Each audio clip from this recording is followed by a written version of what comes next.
사랑해 주님, 감사합니다. 우리를 향한 당신의 사랑을 기억하며 오늘 이 새벽에 주님 앞에 나아갑니다.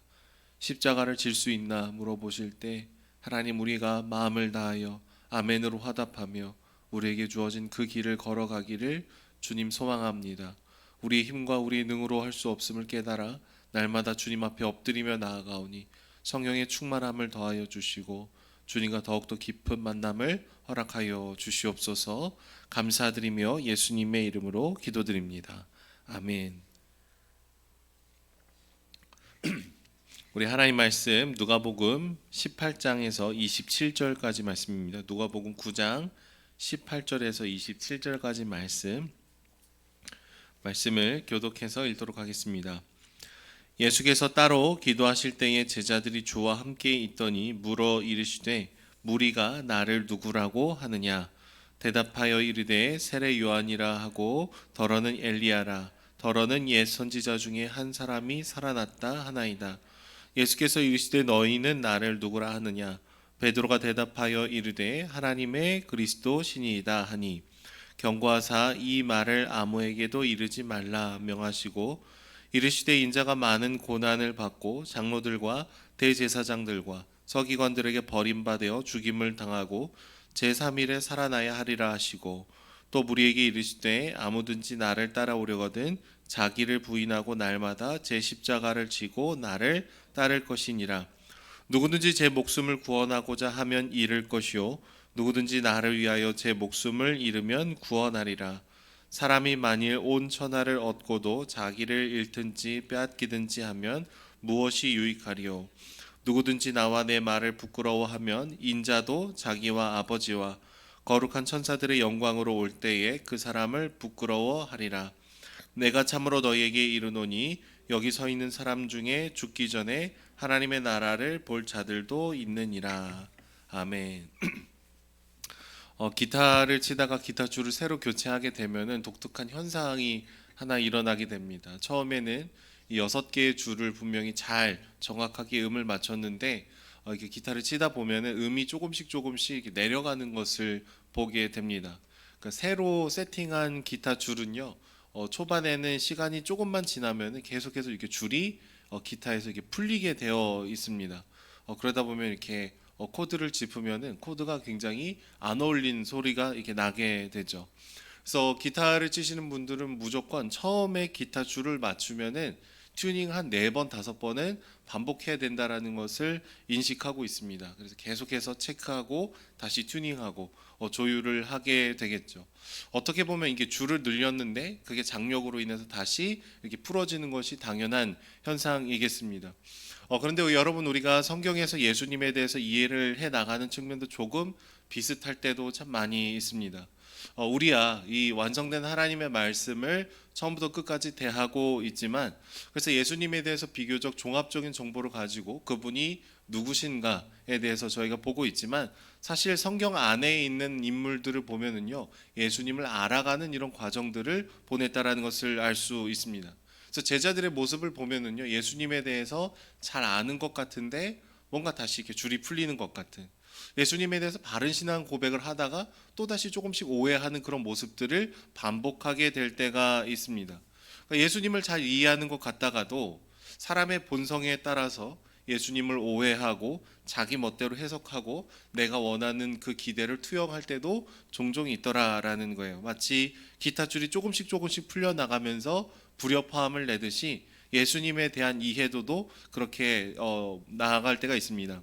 오병이어의 사건이 있은 후에 예수님은 기도하신 다음에 제자들에게 예민한 질문을 2가지를 던집니다. 첫 번째는요, 무리가 나를 누구라고 하느냐라는 질문을 던지셔요.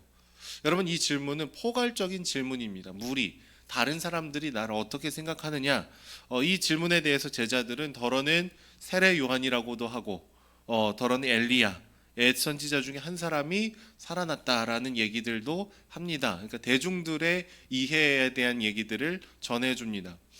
다른 사람들이, 누군지 모르는 특정할 수 없는 수많은 사람들이 예수님을 어떻게 생각하는지에 대해서 정보만 제공하면 되었기 때문에 이 질문에 대답하는 것은 그렇게 어려운 일은 아니었습니다. 근데 예수님이 다시 한번 특정해서 질문을 하셔요. 그러니까 무리들이 그렇게 생각하는 건 알겠고 너희들은 나를 누구라고 생각하느냐. 여러분 예수님은 종종 이게 질문을 사용을 많이 하시지만 사실 유대 문화에서 있는 이게 조금 낯선 광경입니다. 주로 선생님들은 가르침을 하고요. 질문은 제자들이 주로 하는 것이 이 유대 문헌에서의 이런 모습들이에요. 그래서 스승이신 예수님께서 제자들에게 질문을 한다라는 것은 질문 자체가 아니라 질문 너머서의 커다란 의도와 목적이 있다라고 해석이 가능한 것이죠. 특별히 예수님은요 제자들에게 단순히 의견을 물어보는 것이 아닙니다. 그냥 너희들의 마음을 듣고 싶다 이 정도가 아닙니다. 삶을 건 신앙의 고백을 할 수 있도록 기회를 제공하시는 거예요. 수많은 사람들, 다른 사람들의 말들 말고 너희는 나를 어떻게 믿고 따르고 있느냐라는 것을 물어보는 겁니다. 특별히 오늘 우리가 읽은 누가복음에서는 이렇게 자세히 기록이 되어 있지 않지만 마태복음과 마가복음에 보면은요 오늘 이 본문이 나오는 이 장소적인 배경이 가이사랴 빌립보라는 도시에서 얘기를 하셨다라고 얘기합니다. 여러분 이 도시는 황제를 숭배하기 위한 도시였습니다. 황제의 이름을 땄고 황제를 향한 끊임없이 집중이 있었던 곳이죠. 근데 바로 그곳에서 너희가 나를 누구라고 생각하느냐? 이 상황에서 예수님은 하나님이 보내주신 메시아이십니다라는 이 고백을 한다라는 것은요 굉장히 부담스러운 대답입니다.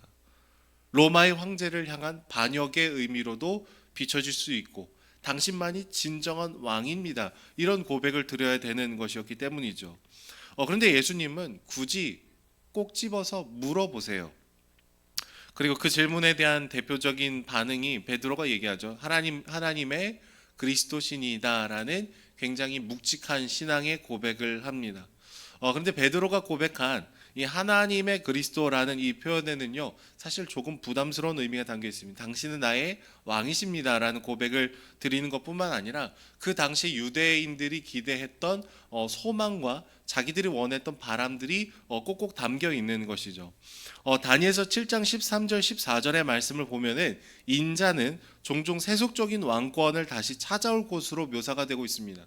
그러니까 나중에 오실 그 메시아가 마치 힘과 권력을 가지고 와서 정말로 이 로마의 이 정권을 무너뜨리고 다시 이스라엘의 그 나라를 회복시켜 줄 것이라는 기대와 소망을 유대인들이 갖고 있었던 것이죠. 그런데 베드로의 고백에 이런 군사적인 메시아에 대한 소망이 담겨 있는 표현들이 있었던 거예요.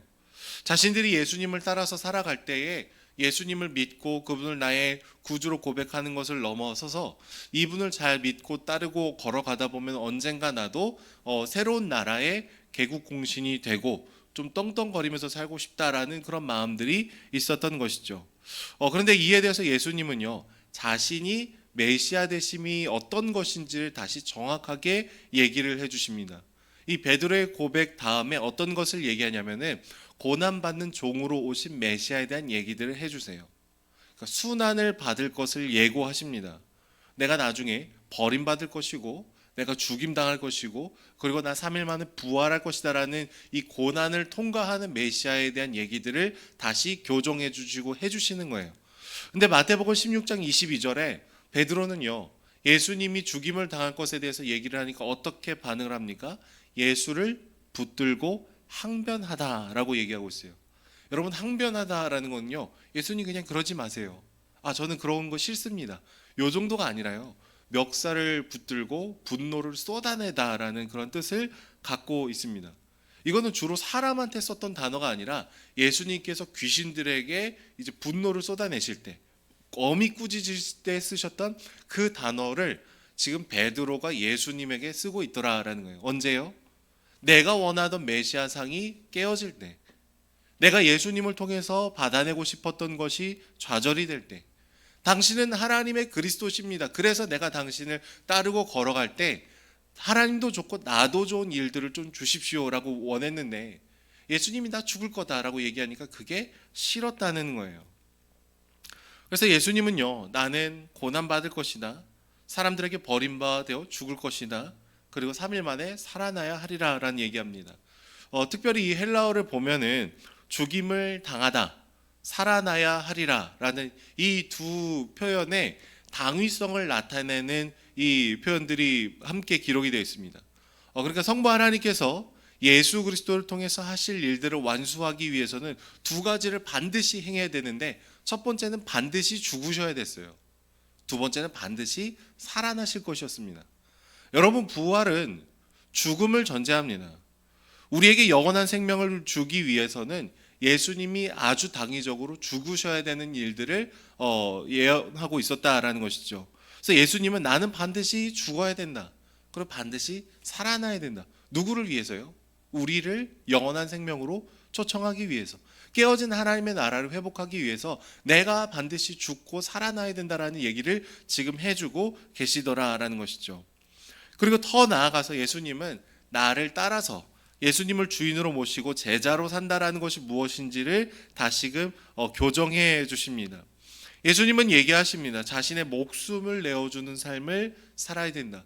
베드로의 원함과 좀 달랐습니다. 베드로는요, 제자들은 누가 더 높냐, 누가 더 보좌 우편 좌편에 앉을 거냐, 지금 고난을 당하지만 나중에 예수님께서 새로운 나라를 만들었을 때 내가 이 권력의 한 자리를 차지할 거냐 말 거냐, 서로 시기하고 비교하고 판단하고 있었는데, 자기가 살궁리를 하고 있는데 예수님은 정반대 얘기를 하고 있는 거예요. 너희가 죽고자 하면 살고.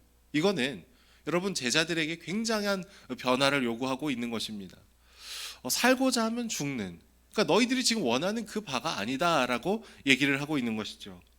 예수님이 직접 그런 삶을 살아내셨습니다. 죽음으로 생명을 꽃피우는 삶을 살아내셨어요. 고통을 통과함으로 생명을 이루고 화평을 이루는 하나님의 나라를 보여주셨던 것이죠. 그러면서 얘기하시기를, 이 세상의 모든 것을 다 가진다고 하더라도 진정한 생명을 소유하지 못하면 그것은 그냥 많은 것을 움켜쥐고 소멸하는 것과 같이 허망하지 않느냐라고 오늘 본문에 얘기하죠. 천하를 얻고도 아무런 유익이 없다. 여러분, 세상과 정반대 얘기를 하고 있지 않습니까? 우리가 살아가고 있는 세상은 이 성경이 기록될 때도 그랬고 오늘도 그래요. 많은 것을 가지면 완전히 유익할 것이다. 더 많은 것을 소유하면 너희가 행복할 것이다. 아니요, 주님께서 분명히 얘기합니다. 천하를 얻고도 아무 유익이 없으면 그게 뭐냐라고 얘기하는 거예요. 그러면서 얘기하시는 것은요, 예수님과 그분의 말씀을 대중 앞에서 부끄러워하지 말 것에 대해서 얘기합니다.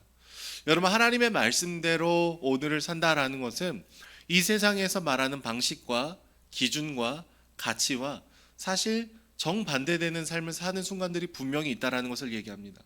여러분, 사람들이 다 똑같이 가는 그 길을 걸어갈 때 우리가 조금 다른 길을 선택한다라는 것은요, 상당한 저항감을 키웁니다.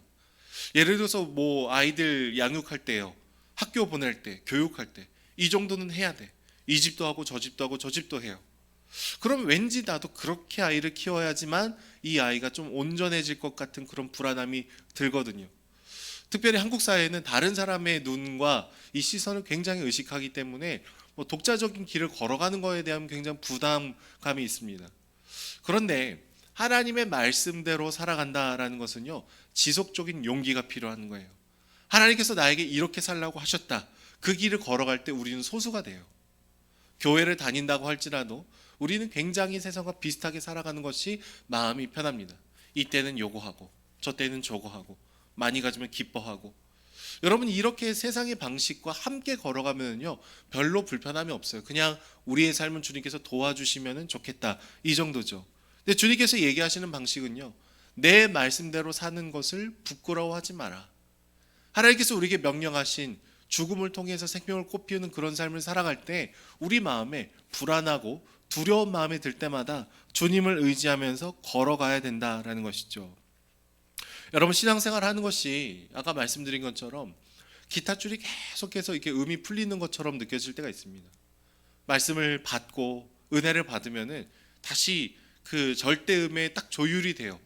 아름다운 화음을 낼 수 있습니다. 근데 걱정과 두려움과 염려와 세상의 방식이 우리의 이 기타줄을 조금씩 음을 하나씩 둘씩 떨어뜨리게 되면은요, 느슨해지게 되고 불협화음이 우리 인생에 울려 퍼지게 되는 것이죠. 주님께서는요, 그리스도인의 삶의 방식을 부끄러워하지 말아라 라고 얘기하고 있습니다.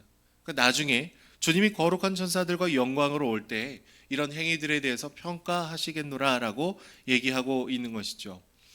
여러분 오늘 말씀을 듣는 우리의 신앙생활에서 주님을 향한 어떤 오해와 왜곡이 있을까요? 예전에 한국에 이제 복음이 처음 전해졌을 때 전쟁통에 먹고 살기 굉장히 힘들고 어려운 순간에 선교사님들이 이 복음을 전하고 많은 섬김을 해주셨습니다. 그러면서 한국 교회를 관통했던 얘기들 중에 하나가 예수 믿으면 복을 받는다, 잘 산다, 세상의 높은 위치에 오를 수 있다라는 고지론에 대한 얘기들을 굉장히 많이 얘기했고 우리는 그것을 굉장히 원했습니다. 실제로 이제 눈부신 경제 성장과 함께 왠지 예수님을 믿으면은 그런 긍정적인 일들이 정말로 많이 일어나는 것처럼 많은 간증들을 할 수 있었습니다. 그래서 한국 교회 안에 많은 간증들은 대부분 성공담이었어요. 이렇게 기도했더니 이렇게 좋아졌더라.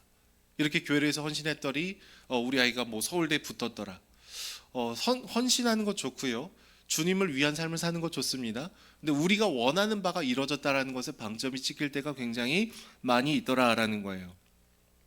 물론 주님은 우리의 기도를 들으십니다. 우리의 필요를 주님 앞에 아뢰을 수 있습니다.